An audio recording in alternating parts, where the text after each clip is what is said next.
여러분 안녕하십니까. 김동명 예비역 대령입니다. 저는 독일 통일 30주년을 맞아서 독일 통일의 교훈 그리고 한반도의 바람직한 통일 방안에 대해서 지금 특강을 하고 있습니다. 이제까지 독일 개관, 독일 역사 그리고 동서독이 어떻게 분할해서 분단으로 이어졌는지, 또 독일 문제하고 우리 한반도 문제가, 남북 문제가 어떻게 근본적으로 다른지에 대해서 여러분에게 소개를 드렸습니다. 이 시간부터는 이제 1989년을 중심으로 해서 동독이 어떻게 무너지고 있는지, 또 어떻게 독일 통일로 이어지고 있는지, 이런 통독 과정에 대해서 여러분에게 소개를 드리겠습니다. 독일 통일은 근본적으로 동서냉전의 와해 없이는 이룰 수 없었다, 이런 얘기를 제가 수차 드렸는데, 그래서 이 동서냉전이 어떻게 와야 되는지 오늘 여러분에게 보여드리겠습니다.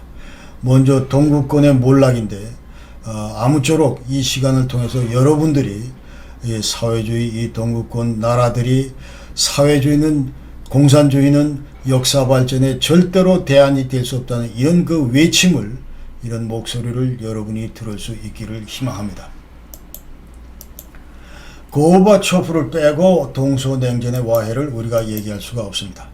고바초프는 1985년 3월 달에 이제 공산당 서기장으로 부임을 했고, 그 전에 이제 브레즈네프가 82년도에 사망하고, 그 다음에 안드로포프와 체르넨코가 계속 이어졌습니다만은 이제 전부 일찍이 병 때문에 전부 사망을 하고 도종아철하고, 그래서 85년 3월 달에 고바초프가 이제 공산당 서기장으로 취임을 했다 말씀드리고, 그 다음에 그 당시에 취임 이후에 산적해 있는 국내 경제적인 문제점을 해결하기 위해서 고바초프는 페레스트로이카 개혁을 제청을 하고, 그리고 아프가니스탄 침공으로 인해서 국제적으로 소련의 위상이 대단히 안 좋았는데, 그런 소련의 얼굴, 추악한 얼굴, 위신을 세우기 위해서 이제 글라스노스트 개방을 해서 좀 더 투명한 그런 소련을 만들려고 했던 겁니다.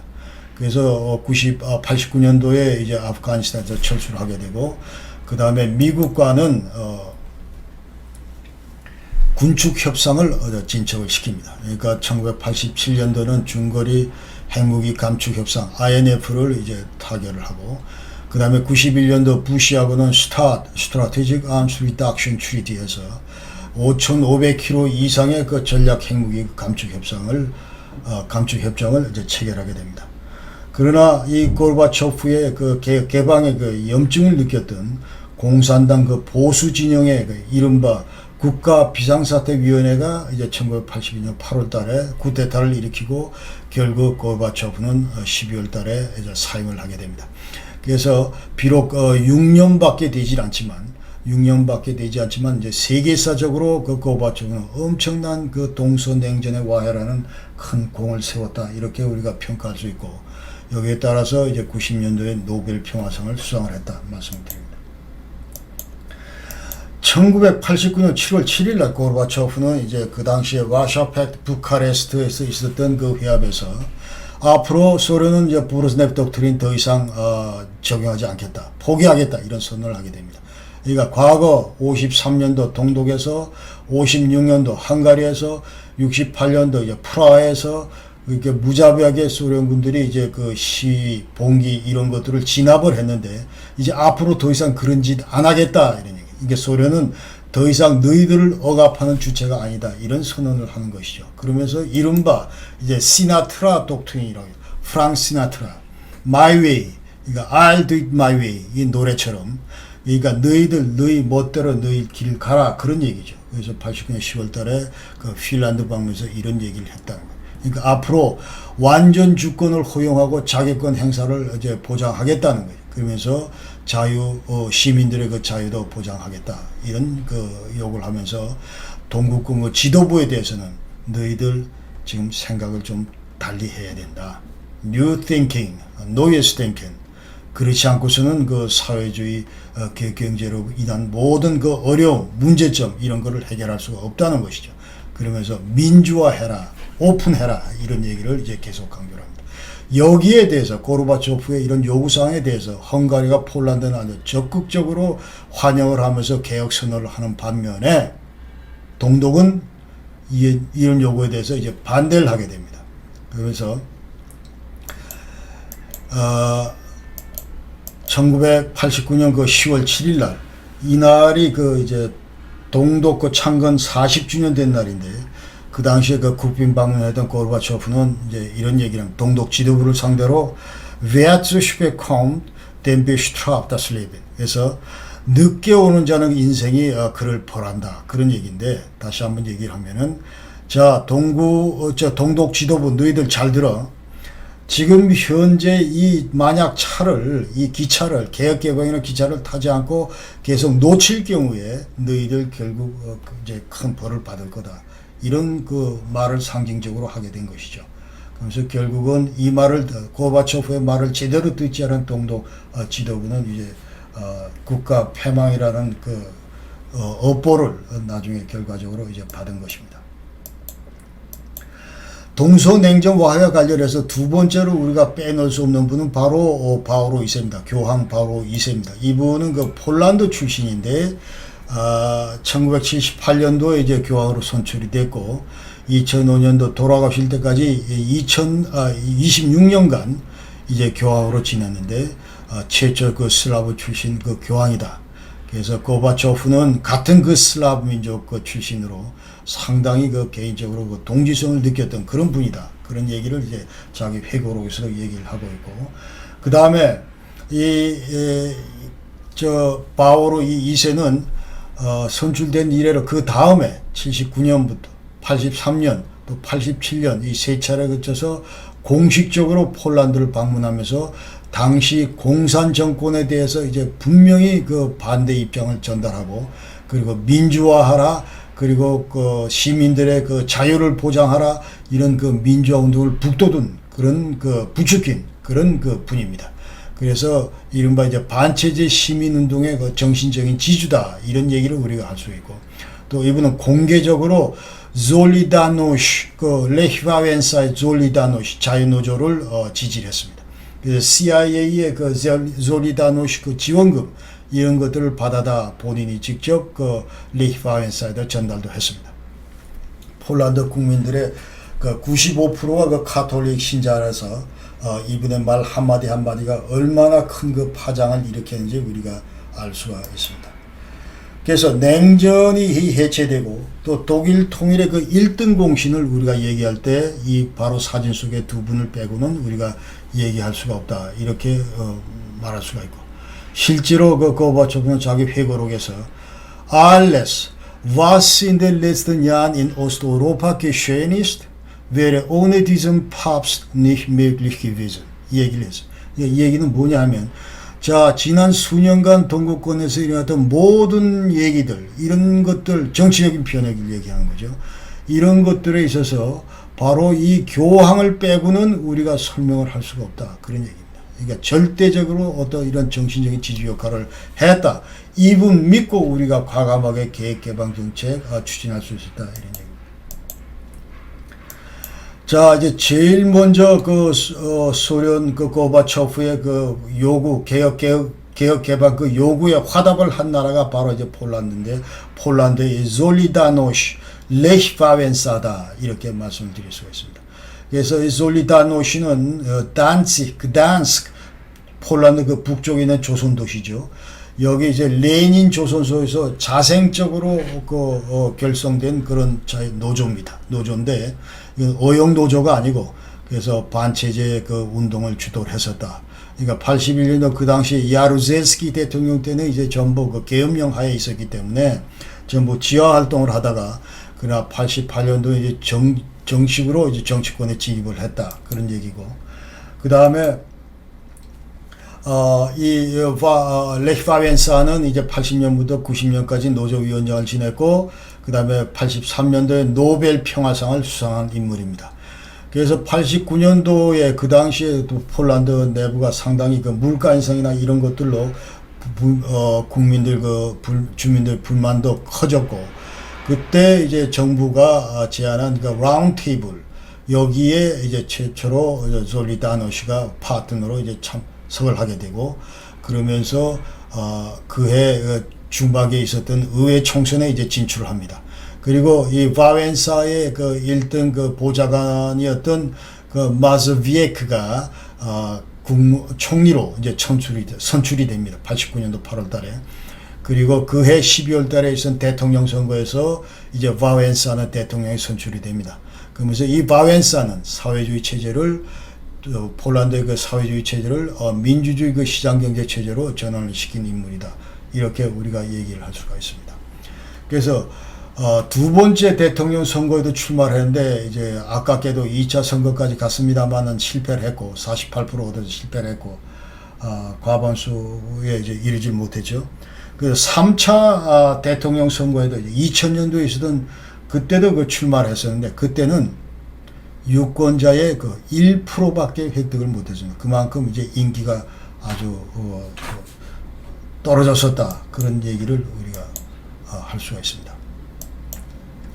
두 번째 나라가 동구권 중에서 두 번째 나라가 바로 헝가리인데 이 헝가리는 이제 자체 그 개혁 개방을 87년, 88년도 이때 이미 했습니다. 그래서 88년도 1월 달에 이제 시장 경제 요소를 이제 도입을 했고 그리고 헝가리 자체를 해외 시장에다 개방을 했습니다. 그리고 해외 여행할 수 있도록 주민들에게 이런 그 자유와 해외여행 자유와 이런 것도 허용을 했고 그 다음에 반체제 그 야당이 결성이 됐습니다. 그래서 헝가리 민주포럼 그 외에도 여러 그 야당들이 이제 결성이 됐고 그래서 이 야당들은 한결같이 이제 공산주의 그 일당 독재에 대해서 비판을 하면서 빨리 평화체제로 우리가 전환을 해야 된다. 자유선거를 통해서 그리고 소련군들은 빨리 그 철수를 해야 된다. 이런 주장을 했습니다.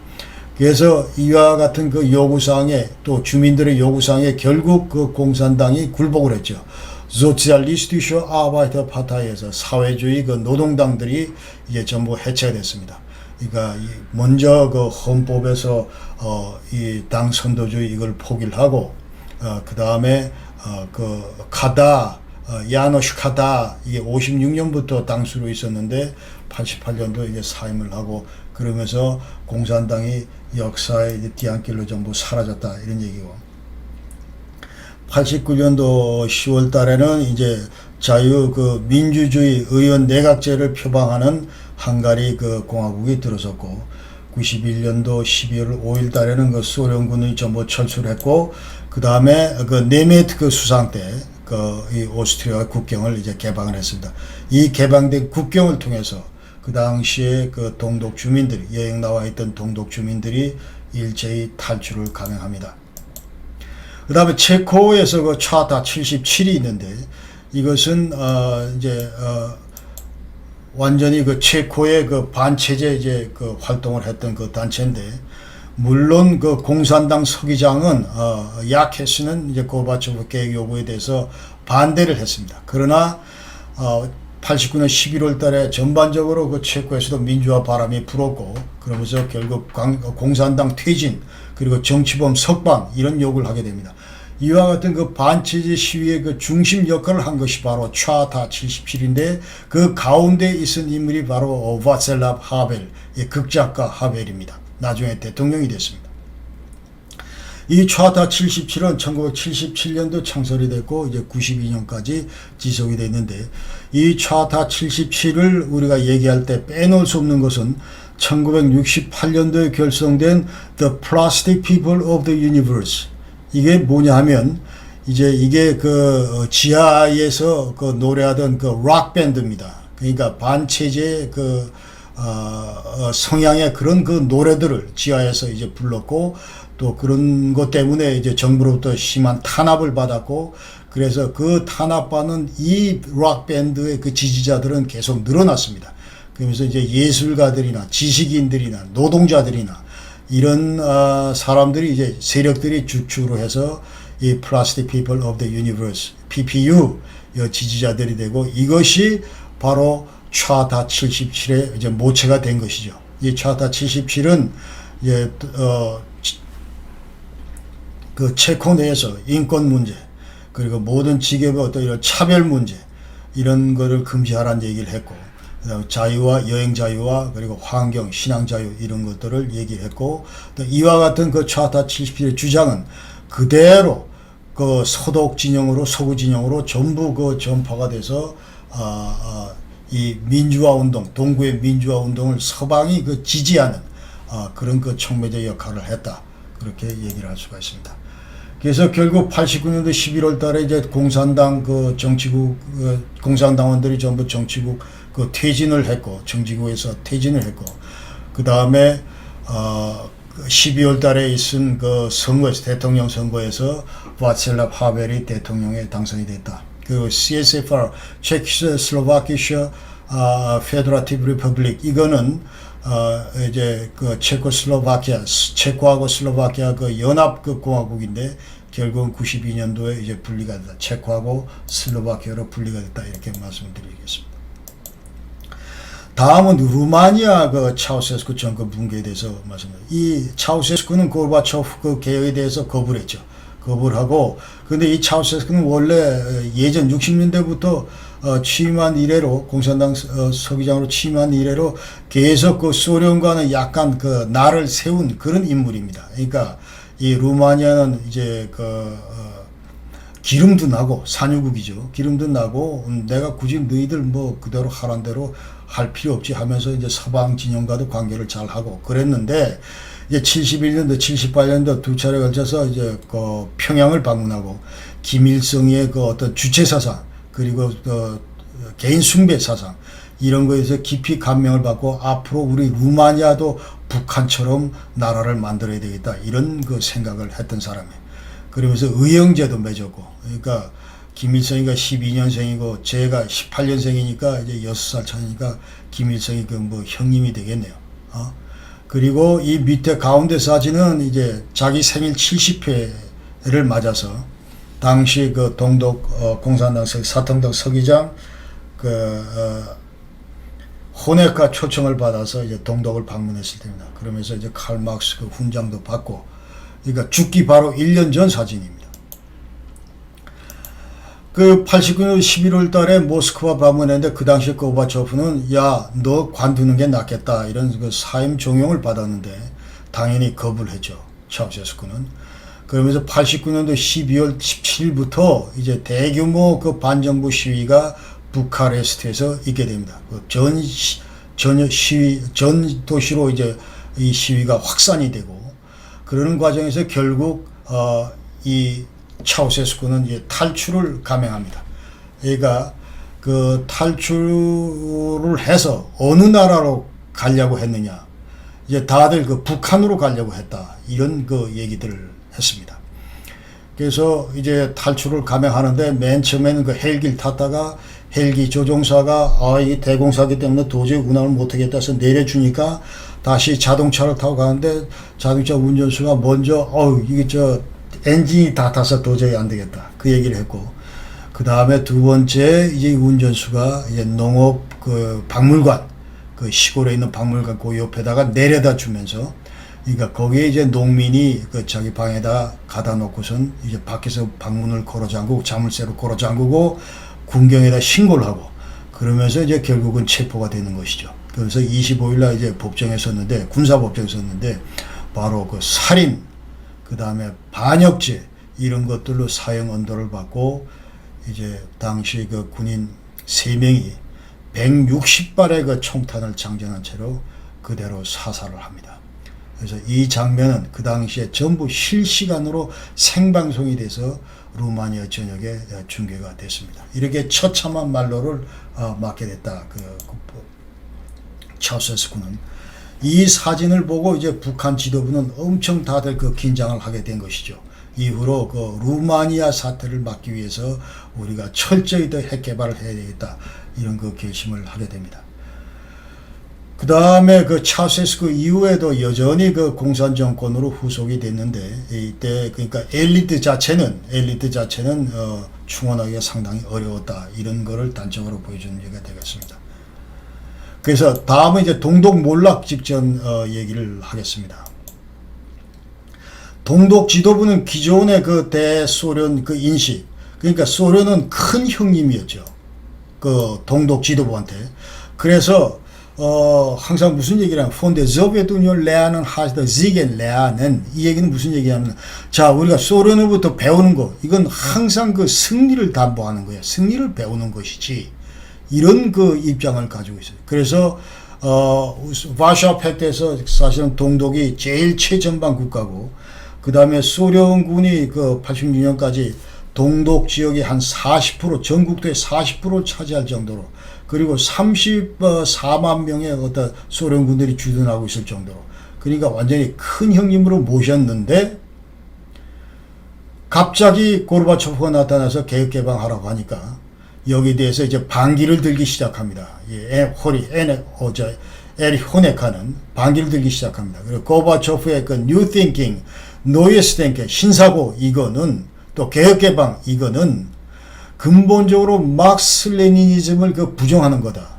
그래서 그 노선에서 크게 벗어나기 때문에 우리가 지금까지 이런 체제를 구축했는데, 만약 자본주의를 도입을 할 경우에, 자본주의 그 시장경제를 도입할 경우에 이건 사회주의를 더 이상 유지할 수가 없다. 이런 얘기를 이제 하면서 어떤 예를 이제 들면서 조롱을 하냐 하면, 죄송합니다. 자꾸 독일말을 해서, Werden Sie nebenbei gesagt, wenn Ihr Nachbar seine Wohnung neu tapeziert, sich verpflichtet fühlen, Ihre Wohnung ebenfalls neu zu tapezieren. 이 얘기는 무슨 얘기냐면, 자, 내가 곁들여서 한번 얘기를 해갔는데, 너희 이웃이 와가지고 자기 집을 지금 도배지를 새로 해야 되겠다.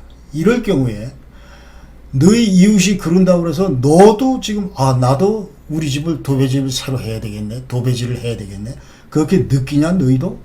그 얘기예요. 그러니까 자, 소련, 너희들 지금 경제가 엉망이고 그래서 계획개방하는 거 오케이. 그건 너희들의 하나 문제고, 왜 자꾸 우리는 지금 도배질 할 필요도 없고 지금 집 좋은데 너희보다 훨씬 잘 살고 잘 지내는데 왜 자꾸 우리한테 강요하냐, 그런 얘기예요.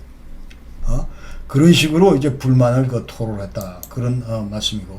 그러면서 88년도 가을에 그 당시 소련 월간자재 스푸트니크라는 게 있는데, 이제 판매 부수가 한 19만 부 되는데, 동독 지도부는 야 이거 팔지 마, 이렇게 명령을 내리게 됩니다. 그러면서 그런 이제 반대를 했다는 거고, 고르바초프에서 반대를 했다는 거고. 그러나 근본적으로 동독의 경제는 시간이 갈수록 계속 악화되고 있었다. 이런 얘기를 우리가 해야 됩니다. 그래서 71년도 이제 에릭 호네카가 공산당 사통당 서기장으로 부임을 했는데, 그 당시에 호네카는 이제 어떤 생각이냐면, 자, 당하고 국가, 이거는 반드시 결속을 시켜야 돼. 당은 국가고 국가는 당이다. 이런 컨셉으로 이제 국정을 운영을 했는데, 그러면서 모든 사회복지 정책, 이것을 이제 우리 국가가 서벤션을 해야 된다. 지원을 해야 된다. 이런 정책을 폈다는 거예요. 그러니까 이 모든 주민들의 연금, 이거를 인상을 했고, 그 다음에 소비재 가격을 대폭 낮췄습니다. 국가가 서벤션을 하면서, 재정 지원을 하면서. 그리고 평수도 이제 토끼장을 짓는 게 아니고 대형 편수의 주택, 이런 것들도 건설해요. 그러다 보니까 엄청난 국가 부채가 지금 늘어나게 되는 거예요. 국가 채무가 80년도에서 이제 9년대에 이렇게 들여다 봤더니 20억 마르크가 이제 200억 마르크, 10배를 뛰었다. 이런 얘기죠.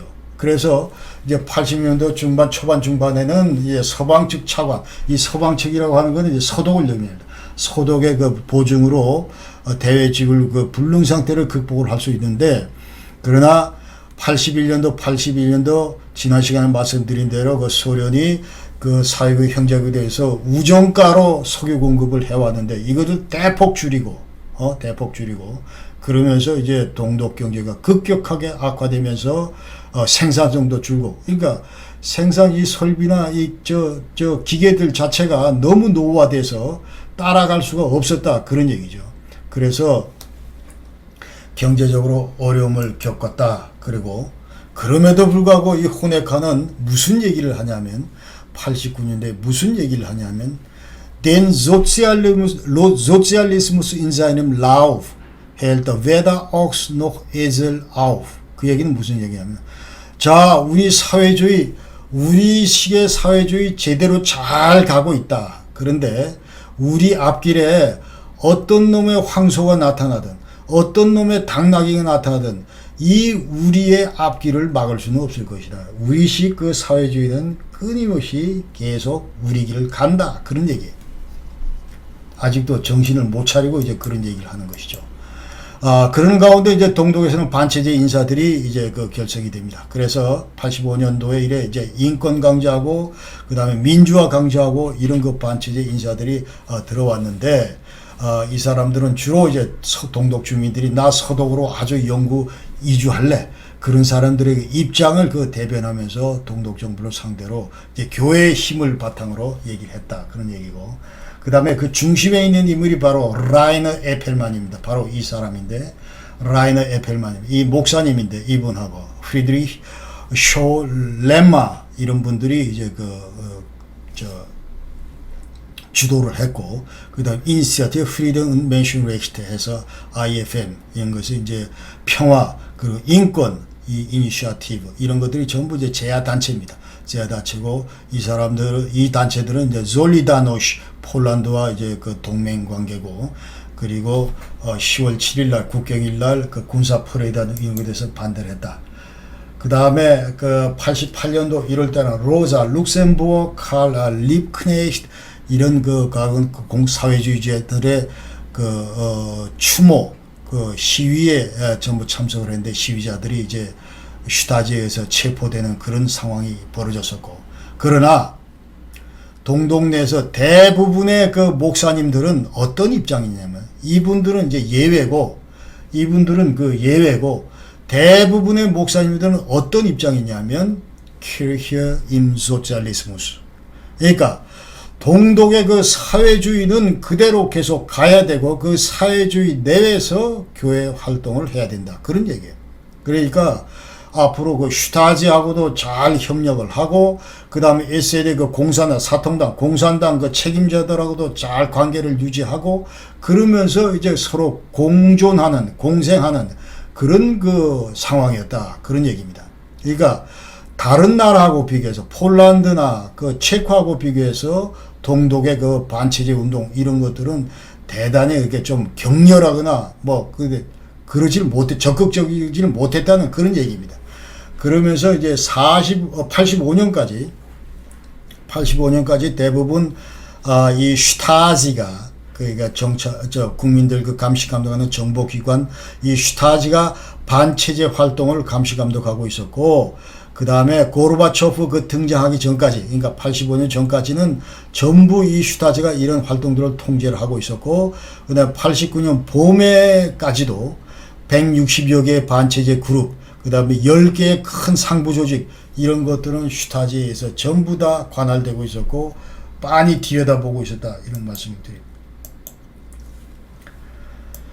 그래서, 이제 동독까지 말씀을 드렸고, 이제 전반적으로 89년 동국권 몰락을 종합 분석을 해보면, 소련이 이제 먼저 이렇게 발동을 건 것은, 계획개방 발동을 건 것은 이제 아프간 패전, 그 다음에 브레즈네프 그 공산당 구세대들이 전부 다 퇴진할 상태에서 사회주의 이념이 이제 퇴색이 되어 왔고, 그 다음에 사회주의 계획경제가 작동을 못하고 지하경제가 활성화되고 있는 이런 분위기에서 그야말로 자구책으로 계획경제를 계획개방을 할 수밖에 없었다. 이런 말씀을 드리고, 그 다음에 이런 상황에서 동구권도 마찬가지 상황인데, 이제 자본주의 그 서방에 의해서 예속화가 진행이 됐었고, 그 다음에 3차 산업혁명을 따라잡을 수 있는 그런 능력이 부족한 가운데 시민의식은 점차 높아졌다.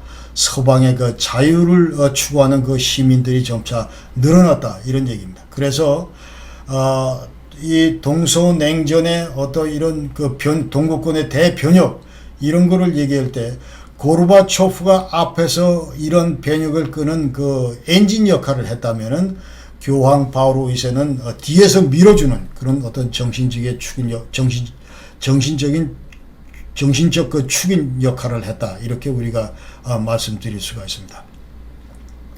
그러나 분명하게 말씀드릴 수 있는 것은 고르바초프가 자기가 계획개방해서 독일도 통일되고 소련도 해체가 되고 또 동구권이 나중에 나토에 가입하게 되고 이런 거를 다 의도하면서 했던 것은 결코 아니었다. 그러나 개혁개방은 동구권이 살기 위해서는 이 방법밖에 없었다. 이런 얘기를 우리가 할 수가 있고, 그 다음에 1989년 이 혁명 자체는 53년도 그 동독에서, 56년도 헝가리에서, 68년도에 프라하봄, 이런 혁명들과 맥을 같이 하는 그런 무혈혁명이다. 이렇게 얘기를 합니다. 그러면서 이제 89년도에 자, 이 그림에서 보시다시피 이제 동서냉전이 저절로 와해가 됐다. 이게 동구권이 저절로 견디지 못하고 스스로 무너졌다. 이 얘기는 사회주의 그 계획경제는 답이 아니다. 이런 얘기예요. 그래서 나토가 이 동구권을 무너뜨리기 위해서 어떤 무슨 뭐 이 포탄을 한 방 쐈냐, 총을 한 방 쐈냐, 천만에 맞아. 그게 아니고 이 나토 진영에서는 가만 그냥 지켜만 보고 있었는데 동구권이 저절로 무너지더라. 이런 겁니다. 그래서 사회주의, 공산주의 이런 것들은 절대로 사회발전, 역사발전의 대안이 아니다. 이런 것들을 직접 나토 진영에서 지금 서구 진영에서 목격하고 있는 그런 장면입니다. 그래서 폴란드하고 헝가리는 이제 스스로 해방을 했다. 이런 얘기를 하고, 아까 말씀대로 동독에서는 폴란드하고 체코처럼 무슨 어떤 이런 유명한 와웬사나 아니면 바츠라프 하벨 같은 그런 정치주의자가 없었어요. 근데 실질적으로 왜 없었냐 그러면 이 얘기를 할 때 이제 많은 사람들은 어떤 얘기를 하냐면 이미 다 이런 성향을 띤 그런 정치가들은 서독으로 다 날랐다는 거예요. 이미 다, 그러니까 냉전 당시에 이미 아우스라이즈, 그러니까 서독으로 나는 영원히 망명하겠다. 그런, 해외 출국 신청서를 내가지고 이미 분당 당시에 다 서독으로 탈출을 했다는 것이. 그래서, 동독에서는 그런, 지도자가 없었는데, 반면 또, 졸리다노시나 차타 77 같은 그런 조직도 없었다. 그러나 그와 같은 역할을 한 것이 일부 교회가 그런 역할을, 동독의 교회가 그런 역할을 했다. 그런 얘기고. 그 다음에 동구권에서 이제 공산주의는 전부 무너졌는데 새로운 그 현상이 나타난 것이 뭐냐면 바로 나라별로 그 민족주의가 새로이 나타났다. 이런 얘기를 우리가 할 수 있고. 그 다음에 그 체제가 이제 변화가 되는데 이 체제 변화라고 하는 것. 그러니까 공산주의에서 이제 무슨 자본주의 이런 그 민주화된 자본주의 이런 것들로 이제 변모는 됐으나 그러나 이것이 그 엘리트의 변화를 가져오지 못했다. 그러니까 체제는 바뀌었는데 여전히 사람을 들여다 보니까 공산주의 당 내에서 공산당 내에서 그 인적 충원을 했어야 됐다. 이런 얘기입니다. 그래서 동구가 와해되면서 이것은 이제 하나의 새로운 하나의 유럽이다. 유럽의 시작이다. 이렇게 우리가 얘기할 수가 있습니다. 그리고 이제 마지막으로 와르샤 팩트가 이제 해체가 됩니다. 그러니까 이 와르샤 팩트는 옛날에 프라하봄이나 헝가리 무슨 이런 것들 전부 다 동독 53년 동독 시위 이런 것들 전부 진압을 했었는데 그러나 이러한 WTO 와르샤 팩트 이것도 전부 이제 해체가 됐다. 그 얘기예요. 그래서 고르바초프 이후에 특히 이와 같은 것이 해체가 됐다. 그러면서 이제 모든 국가들에 있던 그 소련군들도 전부 철수를 했고 그 다음에 마지막으로 동독에서 94년도 10월 31일 날 소련군은 전부 철수를 하면서 WTO는 1991년 7월부로 완전히 해체가 됐다. 근데 해체대가 바로 직전까지, 그러니까 90년도까지도 이 동독 지도부들은 와르샤 팩트가 우리를 좀 도와주지 않을까 이런 망상을 갖고 있었다. 예, 그만큼 그 정세 판단을 못했었다. 그런 말씀을 드리고 오늘 영상은 여기까지 마치겠습니다. 그리고 다음 시간에는 이 동독 주민들이 어떻게 서방으로 실제로 탈출을 하는지 이런 장면에 대해서 여러분에게 말씀드리겠습니다. 여러분 고맙습니다. 감사합니다.